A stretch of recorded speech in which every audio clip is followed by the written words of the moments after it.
El hierro chocó contra el suelo con un estruendo que resonó como un trueno en mi pecho, y Francisco se giró hacia mí con los ojos en llamas, jadeando: Alejandro, si no paras de mirarme así, juro que te beso aquí mismo, delante de todos estos santurrones. Mi corazón latió como un tambor de Semana Santa, y en ese instante, supe que el gimnasio de Granada no era solo un lugar para sudar, sino el infierno y el paraíso donde mi vida se rompería en 1000 pedazos flamencos. Yo era Alejandro, un chico de 28 años que había huido de las sombras de Sevilla para refugiarme en las colinas de la Alhambra, buscando en Granada un anonimato que olía a jazmín y a secretos enterrados. Mi apartamento en el Albaicín era un cuchitril con vistas a la catedral, donde las campanas tañían como recordatorios de que Dios, ese viejo chismoso, siempre vigilaba. Trabajaba como guía turístico, contando historias de moros y cristianos a turistas rubios que no entendían ni una palabra de mi acento andaluz, pero que aplaudían cuando mencionaba el romance prohibido de Boabdil. La ironía me mataba. Yo, que narraba amores imposibles del pasado, vivía uno en el presente que me consumía como el fuego de una hoguera inquisitorial. Francisco vivía al lado, en el piso de arriba. Lo vi por primera vez una mañana de agosto, cuando el calor hacía que el aire se pegara a la piel como una segunda capa de pecado. Bajaba las escaleras con una camiseta ajustada que marcaba cada músculo de su torso, como si Dios hubiera esculpido a un Adonis gitano solo para tentarme. Era mayor que yo, 32, con esa barba incipiente que parecía pintada por Velázquez y ojos verdes que recordaban las acequias del Generalife. Trabajaba como carpintero en un taller cerca de la Plaza Nueva, tallando muebles que olían a sándalo y a promesas rotas. Nuestros encuentros casuales empezaron con un buenos días seco, pero pronto se convirtieron en charlas sobre el fútbol, el del Betis, yo del Sevilla, por Dios, y el vino tinto que compartíamos en el balcón compartido, mirando como el sol se hundía detrás de la Sierra Nevada. El gimnasio era nuestro ritual. Un antro polvoriento en el Realejo, con espejos agrietados y pesos que databan de la época de Franco. Lo llamábamos el Toro, porque sudar allí era como embestir contra un animal salvaje. Francisco me invitó una tarde, después de que lo pillara cargando sacos de yeso en el portal. Ven, Alejandro, levántate las pesas conmigo. Te haré hombre de verdad, dijo con esa sonrisa torcida que me hacía dudar si era broma o invitación. Acepté, claro. ¿Cómo no? En mi vida, los hombres como él eran espejismos en el desierto de mi soledad. Aquella primera sesión fue un baile de miradas robadas. Él levantaba la barra con grácil facilidad, sus bíceps hinchándose como las colinas de Granada al amanecer. Yo, torpe con mis mangas largas para ocultar las cicatrices de una juventud repleta de rechazos familiares, intentaba seguirle el ritmo. Más fuerte, coño. Imagina que estás empujando a tu suegra por la ventana, bromeaba él, y yo reía, pero por dentro ardía. Sudábamos juntos, nuestros cuerpos rozándose accidentalmente al cambiar de máquina, y cada roce era una chispa en la pólvora de mi deseo reprimido. Granada, con su historia de amores cruzados entre moros y cristianos, parecía susurrarme que esto era inevitable, un moro como yo, descendiente de conversos, enamorado de un católico devoto como Francisco. Pero los secretos acechaban como sombras en la Sacromonte. Francisco no hablaba de su pasado.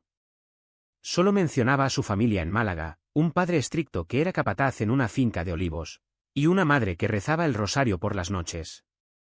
Yo, en cambio, le conté todo, como mi hermano mayor me había echado de casa a los 18 por esa porquería, que era mi orientación, como había vagado por las tabernas de Triana buscando consuelo en besos fugaces que sabían a humo y a arrepentimiento. Eres valiente, Alejandro, me dijo una noche, mientras compartíamos un porrón de gazpacho frío en el balcón. Su mano rozó la mía, y el mundo se detuvo. Fue el primer toque intencional, un dedo índice trazando la vena de mi muñeca como si leyera un mapa prohibido. Las semanas siguientes fueron un torbellino de intimidad creciente. Después del gimnasio, íbamos a un bar de tapas en el Campo del Príncipe, donde pedíamos jamón ibérico y albóndigas de batata, riéndonos de los turistas que confundían el flamenco con un baile de salón. Él me contaba anécdotas de su taller, como una vez talló una virgen para un cofrade que resultó ser un hipócrita que le debía dinero. Yo le hablaba de la Alhambra, de cómo las fuentes susurraban secretos a los amantes que se besaban en sus jardines a medianoche. Nuestras conversaciones se volvían profundas, tocando el alma andaluza, el duende de Lorca, la pasión que quema como el sol de julio, el peso de la tradición que ahoga los deseos. En Andalucía, El amor es como el aceite de oliva, amargo al principio, pero esencial para vivir, dijo él una vez, y sus ojos se clavaron en los míos con una intensidad que me dejó sin aliento. Una noche, después de una sesión particularmente brutal en el Toro, donde levantamos pesas hasta que los músculos gritaban misericordia, nos quedamos solos en el vestuario. El vapor de las duchas empañaba los azulejos, y el eco de gotas cayendo era como un metrónomo de nuestro pulso acelerado.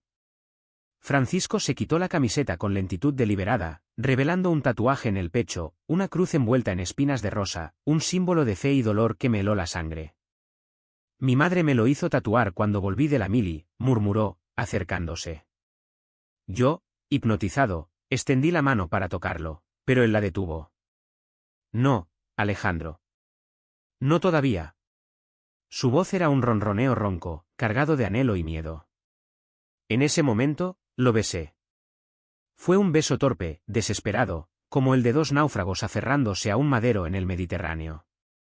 Sus labios sabían a sal y a vino, y por un segundo, Granada desapareció, solo existíamos nosotros, dos almas perdidas en un abrazo que desafiaba siglos de prejuicios. Pero el paraíso duró poco. Al día siguiente, Francisco se distanció. Sus mensajes se volvieron escasos, excusas sobre el taller y la familia. En el gimnasio, evitaba mi mirada, levantando pesas con furia contenida, como si cada repetición fuera un golpe contra su propia confusión. Yo, herido en lo más profundo, lo confronté una tarde bajo la lluvia torrencial que azotaba las calles empedradas del Albaicín. Dime qué pasa, Francisco. ¿Fue un error? ¿Soy yo el problema?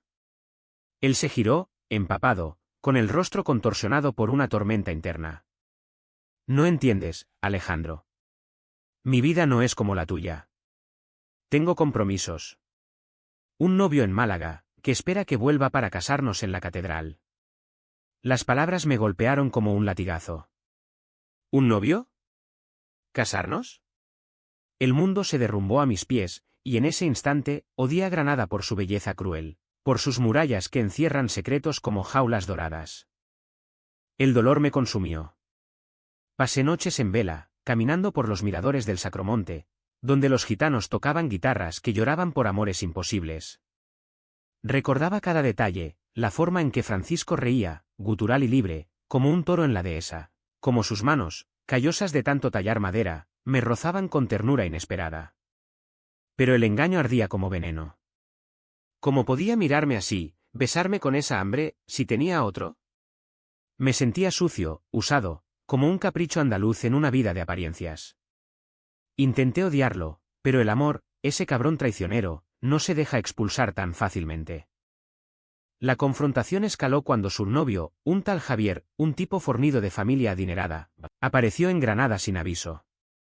Lo vi desde mi balcón, Francisco lo abrazaba en el portal, un beso casto en la mejilla que me revolvió las tripas. Javier era todo lo que yo no, recto como una espada toledana, con un Rolex que brillaba bajo el sol y una risa que sonaba a dinero viejo.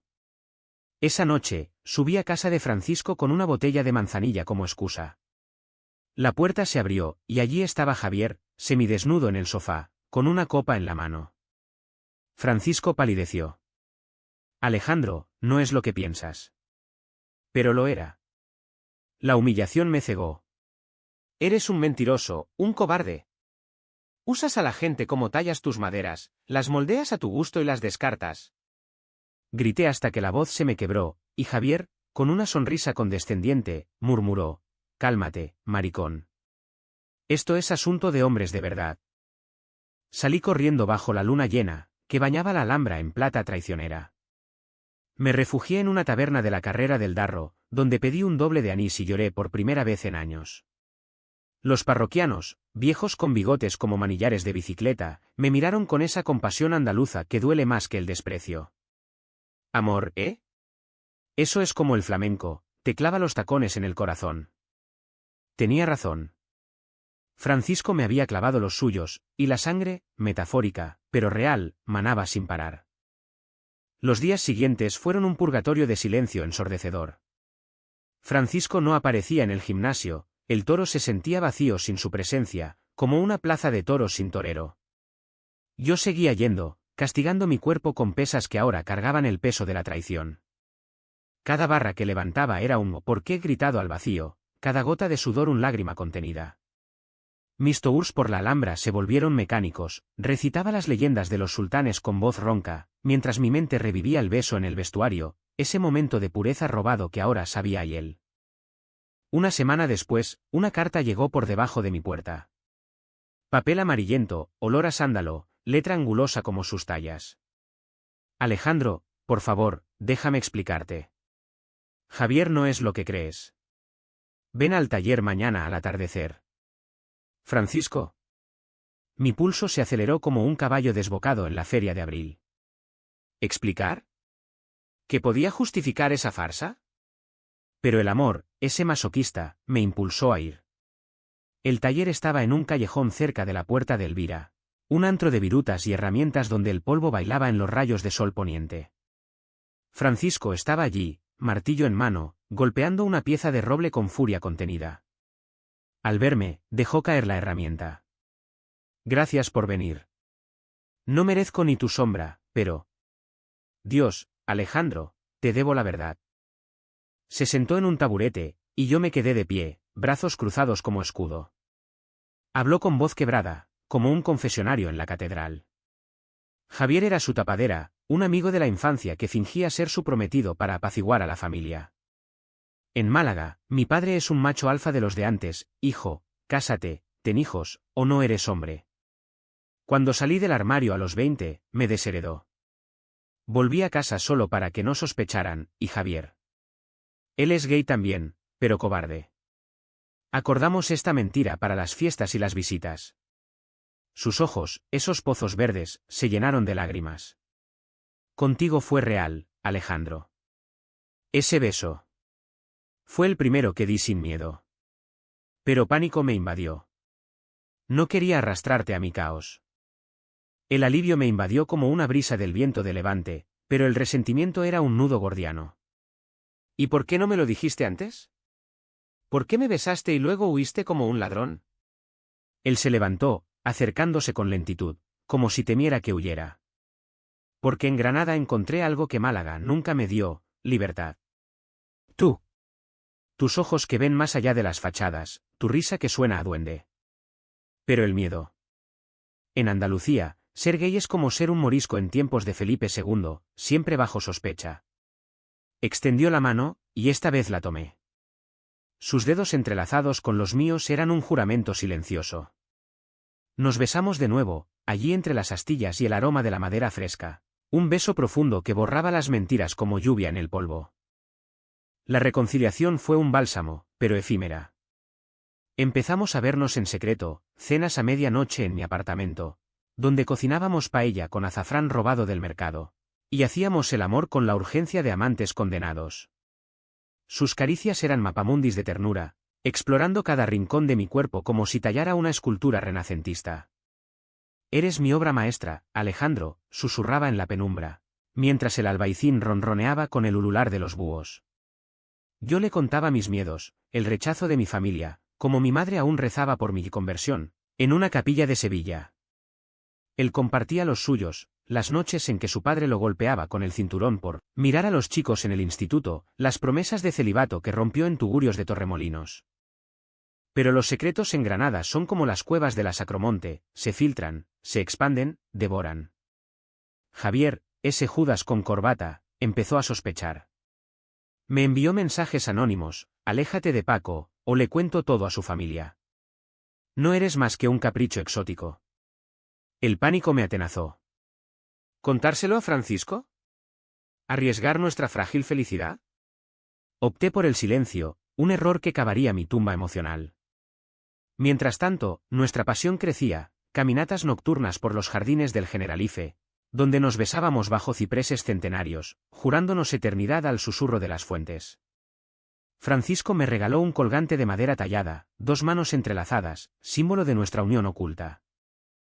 El conflicto estalló en la feria de San Cecilio, cuando Granada se vestía de lunares y volantes. Francisco insistió en ir juntos, disfrazados de amigos inseparables. Bailamos sevillanas en la caseta municipal, sus manos en mi cintura guiándome con maestría, el vino fluyendo como ríos de sangre gitana. Pero Javier estaba allí, acechando en las sombras con una copa en la mano y ojos de serpiente. Al amanecer, cuando nos escabullimos a un rincón apartado del Parque García Lorca, él nos encontró. Paco, hijo de puta. ¿Esto es lo que llamas compromiso? ¿Follándote a este sevillano en mi espalda?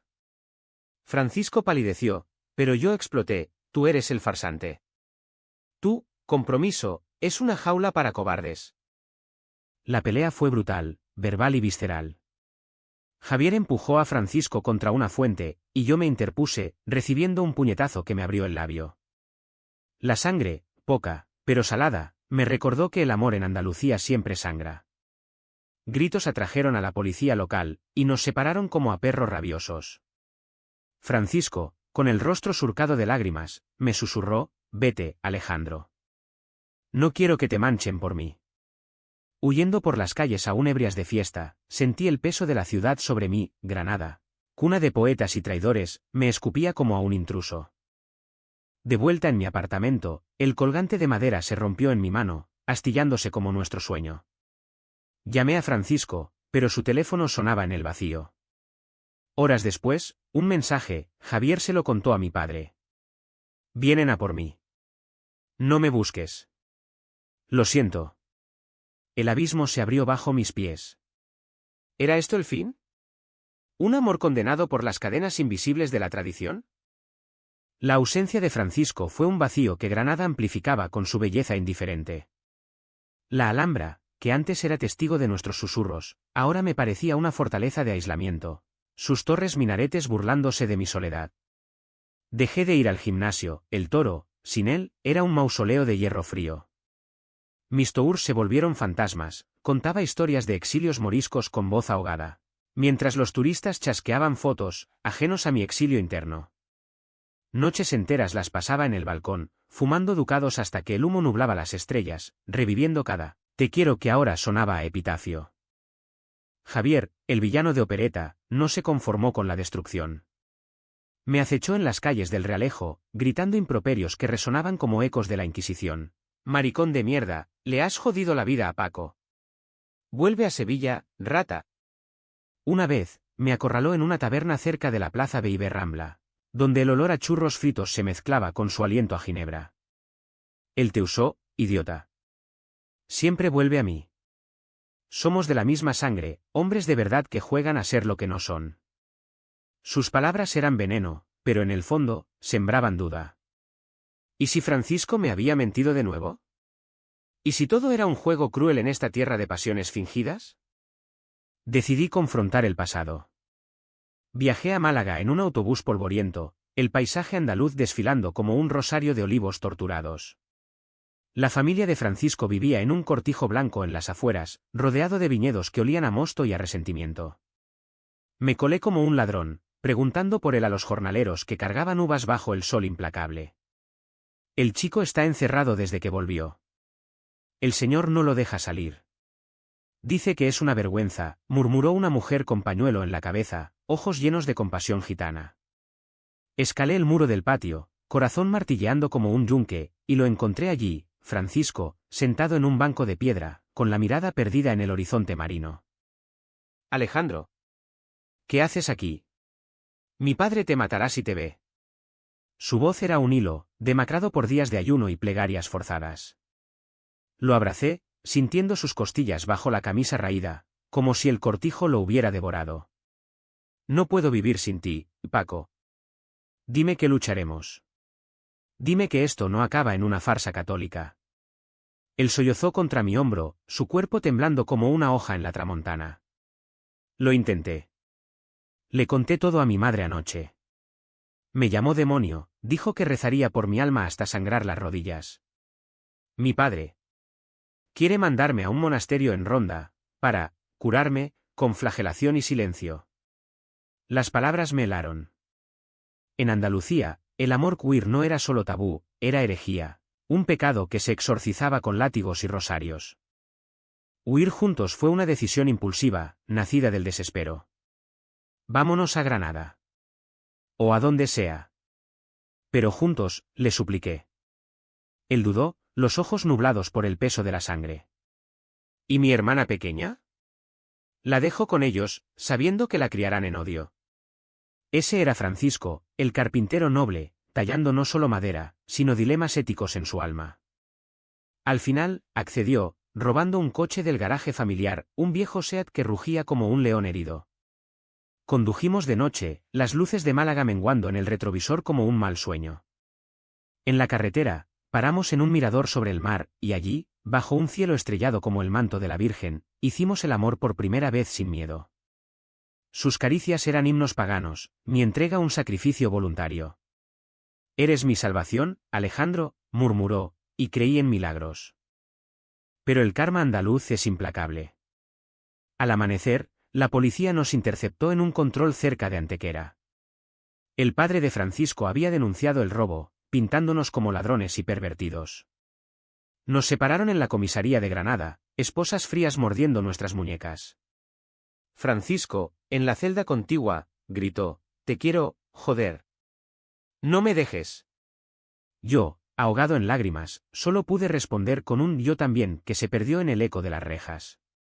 Javier, ese buitre, apareció como testigo, jurando que Francisco era inestable, y yo un seductor manipulador. El escándalo se extendió como reguero de pólvora, periódicos locales hablaban de «escándalo gay en familia devota», caricaturas en El Ideal nos pintaban como sodomitas de opereta. El juicio fue un circo medieval. El padre de Francisco, un coloso de bigote canoso, testificó con voz de trueno: «Mi hijo está poseído. Este sevillano lo corrompió con sus vicios». Mi abogado, un progresista de la Universidad de Granada, argumentó libertad y amor, citando a Federico García Lorca, mártir de la homofobia. Pero el juez, un viejo falangista disfrazado de toga, inclinó la balanza. Francisco volvió con su familia bajo promesa de rehabilitación, y yo recibí una orden de alejamiento. Saliendo del tribunal, bajo la lluvia que lavaba las plazas de sangre invisible, juré venganza. No contra Francisco, jamás, sino contra el sistema que nos devoraba. El clímax llegó inesperado, como un rayo en cielo sereno. Una noche, solo en mi apartamento, recibí una llamada anónima: «Ven al Sacromonte. Paco te necesita». Corrí por las cuestas empinadas, el corazón latiendo al ritmo de cantes hondos que flotaban desde las cuevas. En una gruta iluminada por velas, Francisco esperaba, demacrado, con moretones frescos en los brazos, huellas de correcciones paternas. Escapé. No aguanto más. Pero Javier. ¿Me dio esto? Me tendió una carta arrugada, confesión de Javier, admitiendo que había mentido por celos, que había forjado pruebas para separarnos. Quiere que lo odies. Que me odies a mí por asociación. La rabia me cegó. ¿Otro engaño? ¿O redención? La gruta del Sacromonte era un útero de tierra roja, donde el flamenco se filtraba como lamentos ancestrales, acompañando nuestra confesión mutua.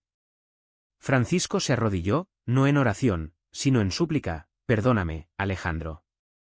Por las mentiras, por el miedo que me paralizó. Te amé desde el primer buenos días, en el portal, pero el peso de mi sangre me ahogaba». Yo lo levanté, besándolo con la ferocidad de un torero enfrentando al toro, labios magullados, lenguas entrelazadas en un duelo de pasiones. No hay perdón que valga sin acción. Huiremos de verdad esta vez. A Madrid, a Barcelona, donde el amor no sea crimen. Pero la huida no fue limpia. El padre de Francisco, alertado por un chivatazo, seguramente Javier, ese eterno sabotaje, nos emboscó en las afueras de Granada, en la carretera a Guadix. Su camioneta bloqueó el camino, faros como ojos de demonio en la niebla matutina. Bajó con una escopeta de caza, no cargada, o eso juró después, pero el terror fue real. «Hijo, sube. Este diablo te ha envenenado». Francisco se interpuso, voz firme por primera vez: «Basta, padre. Soy gay, y lo amo. No soy tu vergüenza, eres tú el que vive en el siglo XV». El viejo, con rostro surcado de arrugas como surcos de olivo, vaciló. Lágrimas rodaron por sus mejillas, no de rabia, sino de un dolor antiguo. «Yo perdí a tu madre por mi orgullo. No te perderé a ti». El enfrentamiento fue el caotrao de nuestra odisea, gritos que rasgaron el amanecer, confesiones que brotaron como aceitunas prensadas. El padre reveló su propio secreto, un amor juvenil por un pescador en las costas malagueñas, ahogado en matrimonio y silencio. Creí que reprimirlo me salvaba. Pero te condené a mí.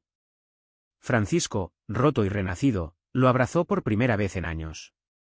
Yo observé, outsider en esa danza familiar, sintiendo el peso de generaciones de represión andaluza. No hubo disparos, solo palabras que curaron como bálsamo de fierabrás. Regresamos a Granada transformados. Javier, confrontado por Francisco en su hotel de lujo, se derrumbó, te envidiaba. Tu coraje con él. Yo nunca lo tendré. Exiliado por su propia vergüenza, desapareció en Málaga, dejando un rastro de arrepentimiento. La familia de Francisco, despacio, se resquebrajó, la madre, con rosario en mano, visitó mi apartamento una tarde de domingo, trayendo torrijas caseras. Si haces feliz a mi hijo, bendito seas, murmuró, cruzando una señal de la cruz que olía a olivo bendito. Nuestra vida se tejió de nuevo, hilo a hilo. Volvimos a El Toro, levantando pesas no como castigo, sino como celebración, cuerpos entrelazados en sudor honesto, risas que ahuyentaban fantasmas. Francisco abrió un taller propio en el Albaicín, tallando esculturas de amantes abrazados, inspiradas en nosotros, que se vendían a turistas que veían en ellas el duende de Lorca. Yo amplié mis tours, incluyendo relatos queer de la historia granadina, los romances prohibidos en los baños árabes, los poetas exiliados por su verdad. El final no fue de cuento de hadas, sino humanamente imperfecto. Hubo recaídas, noches en que el miedo volvía, ecos de rechazos familiares. Pero nos curamos mutuamente, en camas calientes y conversaciones al alba, donde el amor se forjaba como espada toledana. Un año después, en los jardines de la Alhambra, bajo la luna que Boabdil maldijo, nos casamos en una ceremonia civil discreta, con amigos gays de la universidad y una guitarra que tañía bulerías de libertad. Levantaba pesas contigo, y encontré mi alma, me susurró Francisco al oído, mientras el jazmín perfumaba nuestro voto. Granada, testigo cruel y generosa, nos devolvió la paz. En esta tierra de pasión y dolor, aprendimos que el amor verdadero no es ausencia de conflicto, sino la valentía de enfrentarlo. Y así, entre pesas y besos, tallamos nuestro paraíso.